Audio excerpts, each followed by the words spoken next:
زه یو خبره کومه زه د عمران خان په دغه راځم په صفت باندې چې ما ولې د عمران خان دپاره ویډیوګانې کولې د عمران خان صفت زما نننی نه دی ما 3 کاله 4 کاله مخکې چې کله د اشرف غني حکومت په هغه وخت کې ما د عمران خان صفت په دې حال کړی چې د شفاخانې جوړې کړي ناکامرامته پارکونه جوړوي مګر زما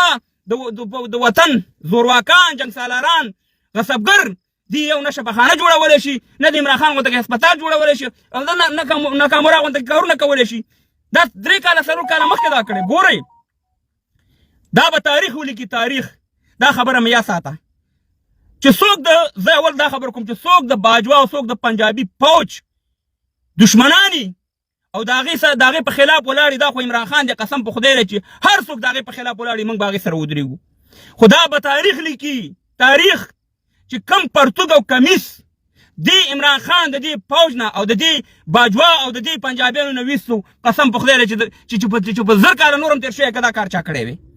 دا خو وروره اوس دغه عمران خان برکت دی چې نن خلک راوچتېږي په یو ځای کې او په بل ځای کې چغې وایي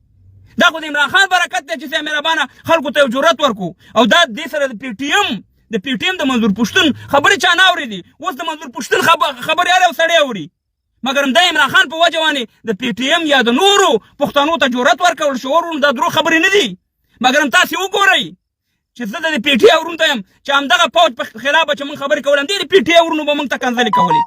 د دغه پنجابي فوج په خلاف د دغه باجوا په خلاف د دغه راحل شریف په خلاف د دغه مشرف په خلاف مګر نن تاسې وګورئ چې ستاسې سینیټر سواتي صاحب هغه خپله و چې زما نه د پاکستان ایجنسیانو بېادبي دې ډېره ما نه پرتوګ او کمیس ویستو او د دې نه یو بل مخکې د هغې نه هم کمیس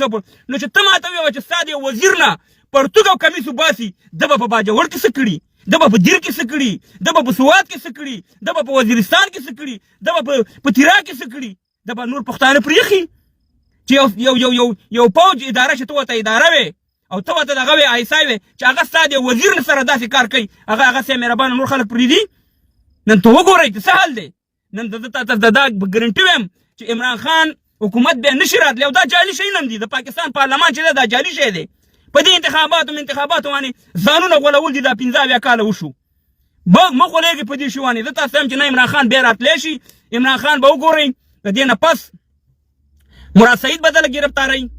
دا گرفتار نکو دا زما لای پیا ساته د عمران خان بدله گرفتاری دلته به ډېره لوبه راځي خو زه تاسې ته وایم چې دا جنگ د پښتنو جنگ دی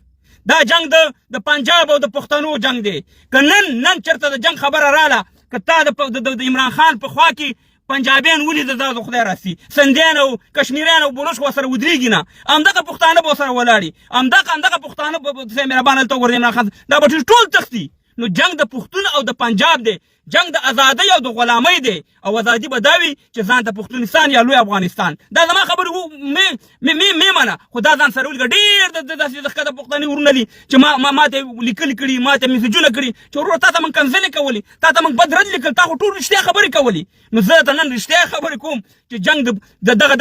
د عمران خان بی دغه منظور پښتون بی دا ټول به د خیره په یو ځای باندې ودرېږي او تاسې لپاره به ازادي علي دا زما خبرې نن واوره ته ښه په قلا وګونې واوره نو افغانان ورونو ما چې د عمران خان سپورټ کړی یا د عمران خان سپورټ کومه هغه په دې کومه چې عمران خان واحد لیډرو په دې پاکستان په دغه کې چې راوچت شو او د دې پوجانو نه پرتګونه او کمیسونه ویسته راوچت شو ټول دنیا ته وخوړه چې دا یو دهشتګرد دی ټول دنیا ته وخوړه د منظور پښتون په خوله چا دومره یقین نه کو د علي وزیر په خوله چا دومره یقین نه کو یا د کاکړ صاحب په خوله چا دومره یقین نه کو مګر عمران خان یو انرژي ورکړه او دا پوج راواغست او دنیا ته وخوړو چې دا یو کری پوج دی دا جرنیلان چې دی دا دلته د خپل ګټو دا غلام دی د امریکای غلام دی ګنې دا خبره خو حمید ګل هم کولی حمید ګل په خوله چا یقین نه کو مګر د عمران خان په خوله ځکه چې د سپورټر ډېر دي د سره ځوانان ډېر ولاړ دي د دې په وجه باندې دا شی چې دی پورته لاړو او هغه دې تاسې اوس وګورئ چې د ازادۍ چغې کېږي افغانان ورونو زما ښکته پښتنو ورونو وایي راواخلئ بیا د انقلاب سره ماشاءالله دا خاوره انقلاب غواړي د ازادۍ انقلاب نو زه تاسې ته یو درې دغه کوم چې انقلاب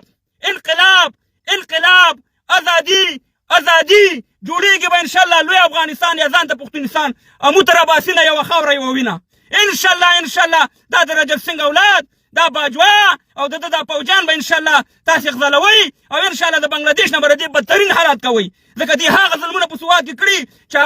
هغه په تاریخ کې شان دي کړي د هغه ظلمونه په وزیرستان کې کړي چې چا په زندګۍ کې نه دي کړي زه نن چیلنج ورکوم هر سره چې ما سره مقابله کوي زه هم چې امریکای دومره ظلم مسلمانانو سره نه دی کړی روس دومره ظلم مسلمانانو سره نه دی کړی اسرائیل دومره ظلم مسلمانانو سره نه دی کړی چې څومره ظلم دی پاکستان جرنیلانو کرنیلانو دی پوجانو کړی زه په چیلنج باندې دا خبره کوم نو خبره داره چې تاسو ته مبارک وي ستاسو ازادي زمونږ ازادي دی زما حق د پښتنو ورنو وای پتا به وریږي په موږ به وسفیږي موږ به د دې مصیبت نه خلاص شو موږ هم نه پرېږدي دا 15 کاله وشو وروره غاړه کې راته لاس اچولی دی کله راته یو رقم خلک راولي کله بل رقم خلک تباه او برباد کړو موږ د دنیا د سیالۍ نه ایستلي تباه او برباد په شهیدانو مکتبونه ماشومان هر سم تباه او برباد دي د پنجاب د لاسه نو که دا چېرته خدای پاک په خپل عذاب اخته کو او ورک شو د دې نه نو ان شاء الله تاسو ته ما مخکې ویلي چې دوبۍ ته خلک څه کوي چې ځي ولې په سواد کې به مزدوري نه کوي سواد ما سویزرلینډ نه مې لیدلی قسم دی چې سواد د سویزرلینډ نه ښایسته دی ما زه سواد ته تللی یم دغه ته تللی یم منګوره دغه بحرین مدین بشام تر کالام دا ټول ځایونه مې لیدلي په خدای کې لکه چې په دې دنیا جنت دی سواد او د سواد سړی راځي په دوبۍ او په قطر کې په سرو شوکو کې مزدوري کوي او پنجابک دلته راځي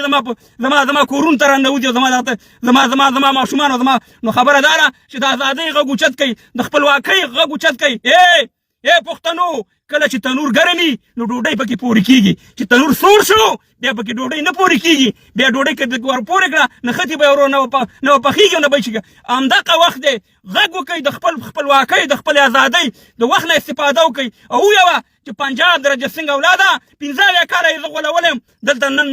چې دی دلته خپله ازادي غواړم دا زما د پلار نیکه خاوره ده دا د افغان خاوره ده دا د پښتون خاوره ده دا د رجب سنګ خاوره نه ده 15 کاله دې بېمزې وکړي په ما دې تجارت وکړو په ما باندې دې بزنس وکړو زما خویندې میندې دې بېعزته کړي زما ځوانان دې شهیدان کړو زما سپین ږیري دې تباه او برباد کړو زما هغه وسایل دې ویوړه نن تا ستا خپله لاره ده زما خپله لاره ده صرف دا غږ به پښتونه ته کې ما درته وویلې چې بلوچ سندی کشمیری ټول ناست وروره ازادۍ ته یو چوکیداري ته مه کوه د دې پاکستان د دې پنجاب چوکیداري نوره پرېږده تا استعمالوي کرکټ ته ګټي هاکي ته ګټي سنوکر ته ګټي